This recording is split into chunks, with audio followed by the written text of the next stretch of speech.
भारत में कई समुदाय ऐसे हैं जो सदियों से अपनी पहचान के लिए संघर्ष कर रहे हैं।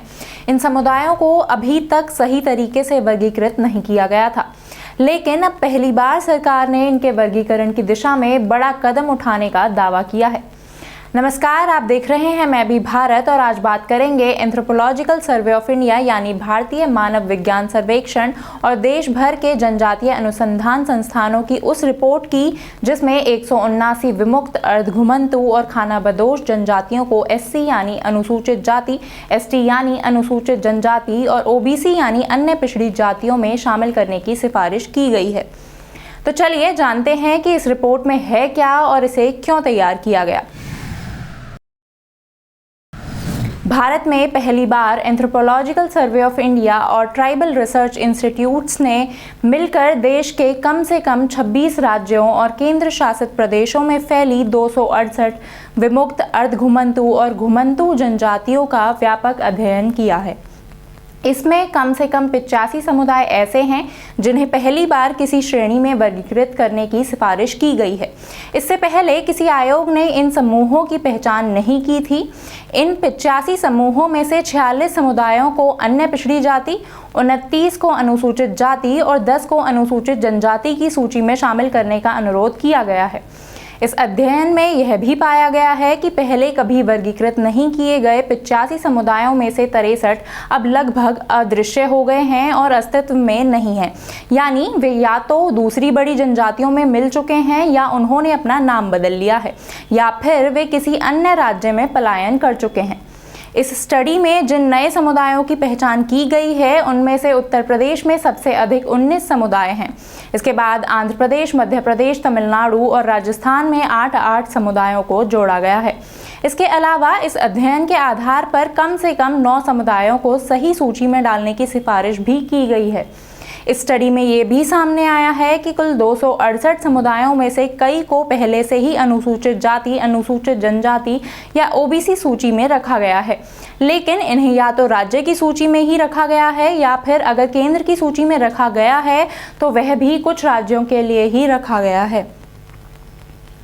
भारत में कई जनजातियां एक राज्य में अनुसूचित जनजाति के रूप में मान्यता प्राप्त हैं, जबकि पड़ोसी राज्यों में उन्हें यह दर्जा नहीं मिला है, जिससे उन्हें कई समस्याओं का सामना करना पड़ता है।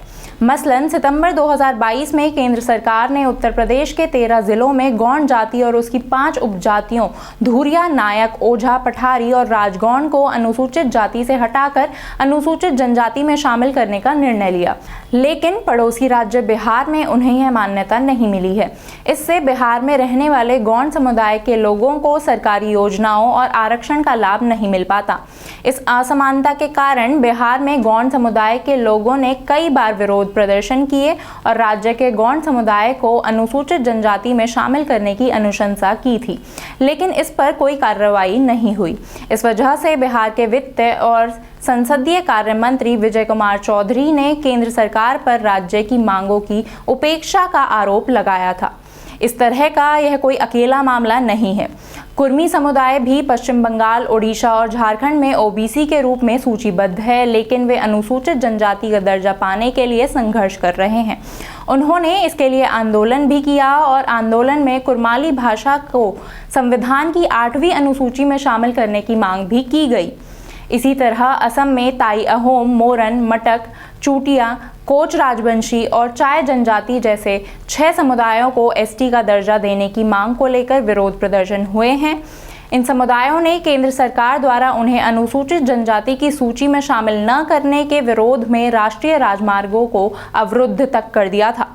अब बात करते हैं कि आखिर सरकार अनुसूचित जनजाति की सूची को समुदाय की मांग के आधार पर क्यों नहीं बदलती, और अगर बदलती भी है तो इसमें इतनी देरी मजबूरी के कारण होती है या राजनीतिक मनमानी के कारण।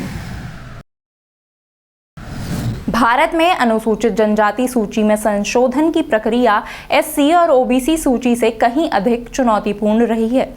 अनुसूचित जनजाति की सूची में बदलाव एससी और ओबीसी सूची की तुलना में कठिन होता है।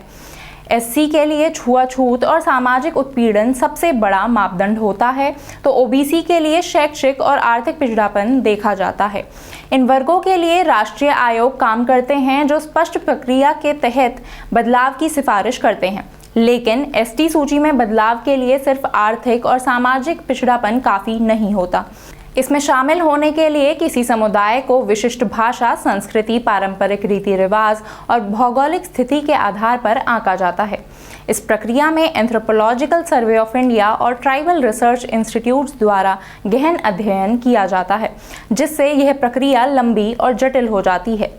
एक जनजाति की परंपरा, संस्कृति और भाषा कई बार भौगोलिक स्थिति के अनुसार बदल जाती है, जिस वजह से उसे एक राज्य में अनुसूचित जनजाति का दर्जा मिल जाता है और दूसरे राज्य में वह इस अधिकार से वंचित रह जाता है। एसटी सूची में बदलाव कई बार राजनीतिक अवसरवाद का शिकार भी हो जाता है, जैसा कि हिमाचल प्रदेश की हट्टी जनजाति के साथ हुआ। हिमाचल प्रदेश में हट्टी जनजाति लंबे समय से एसटी दर्जे की मांग कर रही थी, लेकिन सरकार ने इसे विधानसभा चुनावों से ठीक पहले स्वीकार किया। इससे संकेत मिलता है कि सरकार को उनकी दशकों पुरानी मांग से अधिक चुनावी फायदा दिखा। ऐसा ही कुछ छत्तीसगढ़ की ब्रजिया जनजाति और तमिलनाडु और कर्नाटक के बिंझिया समुदाय के साथ भी हुआ। ये सब जानने के बावजूद इसे चुनावी गणित ना कहें तो क्या कहें। भारतीय संसद की सामाजिक न्याय और सशक्तिकरण स्थायी समिति ने 2022 में सरकार की सुस्ती को लेकर सवाल उठाए थे। उन्होंने कहा था कि अगर इन समुदायों का वर्गीकरण जल्द पूरा नहीं हुआ तो वे सरकारी योजनाओं और आरक्षण का लाभ नहीं उठा पाएंगे। समाजशास्त्रियों और विशेषज्ञों का मानना है कि अंग्रेजों के ज़माने में जनजातियों और जातियों के वर्गीकरण में गलतियां की गई थीं। कई जनजातियों को जाति मान लिया गया और कई जातियों को जनजाति में डाल दिया गया, जिससे बहुत से समुदाय अधिकारों से वंचित रह गए। इसलिए आज भी कई घुमंतु और अर्धघुमंतु जनजातियां खुद को संगठित नहीं कर पाती, क्योंकि उनका कोई स्पष्ट वर्गीकरण नहीं है। कुछ समुदाय एससी, कुछ एसटी और कुछ ओबीसी में आते हैं, जबकि कई अभी भी किसी भी श्रेणी में नहीं है। इसलिए इन गलतियों को सुधारने की जरूरत थी, जिसके लिए कई प्रयास किए भी गए। विमुक्त, घुमंतु और अर्धघुमंतु समुदायों का वर्गीकरण लंबे समय से अधूरा था। 1871 में ब्रिटिश सरकार ने क्रिमिनल ट्राइब्स एक्ट लागू किया था, जिसमें कई जनजातियों को अपराधी घोषित कर दिया गया था। इस कानून को 1949 में स्वतंत्र भारत में समाप्त कर दिया गया, लेकिन आज तक इन समुदायों का सही वर्गीकरण नहीं हो पाया। हालांकि इनके वर्गीकरण के लिए समय समय पर विभिन्न आयोग और कमेटियां प्रयास करती रही हैं। 1953 में पहली बार काका कालेकर आयोग ने इनकी समस्या को उजागर किया, लेकिन इसकी सिफारिशों को महत्व नहीं दिया गया।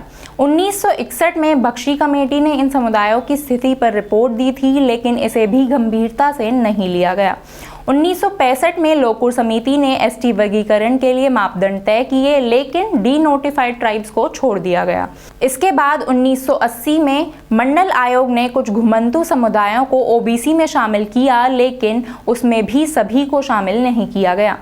2003 में रेंके कमीशन का गठन किया गया, जिसने पाया कि ये समुदाय सामाजिक, आर्थिक और शैक्षिक रूप से अत्यंत पिछड़े हैं और इन्हें विशेष दर्जा देने की जरूरत है।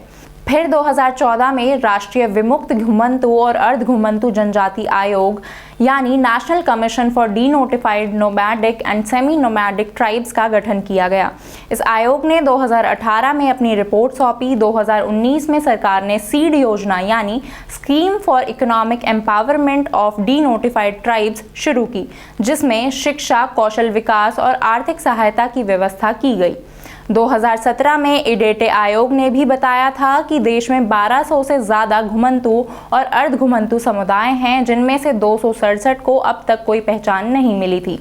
इसके बाद 2019 में प्रधानमंत्री कार्यालय ने एक विशेष समिति का गठन किया, जिसमें नीति आयोग के उपाध्यक्ष, इडेटे आयोग के अध्यक्ष और भारतीय मानव विज्ञान सर्वेक्षण के महानिदेशक को शामिल किया गया। इस समिति ने एंथ्रोपोलॉजिकल सर्वे ऑफ इंडिया और ट्राइबल रिसर्च इंस्टीट्यूट्स को वर्गीकरण का कार्य सौंपा, जो फरवरी 2020 में शुरू हुआ और अगस्त 2023 में ये रिपोर्ट तैयार हुई। ये रिपोर्ट अब नीति आयोग की विशेष समिति के पास है जो इसकी समीक्षा कर रही है। इसके बाद सरकार इस पर अंतिम निर्णय लेगी। अगर सरकार इस रिपोर्ट को लागू करती है तो लाखों घुमंतु और अर्ध घुमंतु जनजातियों को पहली बार सामाजिक और आर्थिक सुरक्षा मिल सकेगी। धन्यवाद।